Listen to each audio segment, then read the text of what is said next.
ઘટનામાં અકસ્માત સર્જનાર કાર ચાલકને પોલીસે ઝડપી પાડ્યો છે, જ્યારે એક યુવતી સહિત 3 ભાગી છૂટતા વોન્ટેડ જાહેર કરાયા છે। સુરતના વાલક અબ્રામા રિંગ રોડ પર બનેલી હિટ એન્ડ રનની ઘટનામાં અકસ્માત સર્જનાર કાર ચાલકને પોલીસે ઝડપી પાડ્યો છે, જ્યારે એક યુવતી સહિત 3 ભાગી છૂટતા વોન્ટેડ જાહેર કરાયા છે। સુરતમાં શુક્રવારે રાત્રે વાલક અબ્રામા રિંગ રોડ પર બેફામ આવેલા કારના ચાલકે અકસ્માત સર્જ્યો હતો, જેમાં 2 સગા ભાઈઓના મોત નીપજ્યા હતા।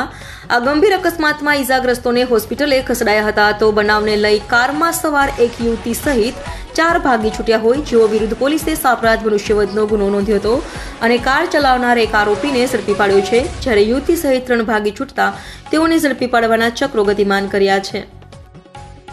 2025ના રાત્રિના આશરે 8 વાગ્યાના સુમારે લસકાણા પોલીસ સ્ટેશન હદના અબ્રામા વાલક રિંગ રોડ ઉપર એક 4 ગાડી Tata Hexa number GJ05 RF 0337ના ચાલકે પોતાનું વાહન ભયજનક અને ગફલતભરી રીતે હંકારી લાવી રાહદારીઓને અડફેટમાં લીધેલ અને આ બનાવમાં 2 વ્યક્તિઓના મોત નીપજેલ છે અને અન્ય 4 વ્યક્તિઓને શરીરે નાની મોટી ગંભીર ઈજાઓ થયેલ છે। જે અનુસંધાને લસકાણા પોલીસ સ્ટેશનને માહિતી મળતા તેઓ સ્થળ પર પહોંચી જઈ અને તપાસ કરતા ઉપરોક્ત 4 ગાડીમાં બેઠેલ એક ઈસમ જેનું નામ જેમિસ ભીંગરાડિયા ને પકડી લેવામાં આવેલ છે અને અન્ય 3 આરોપીઓ હાલ ફરાર છે।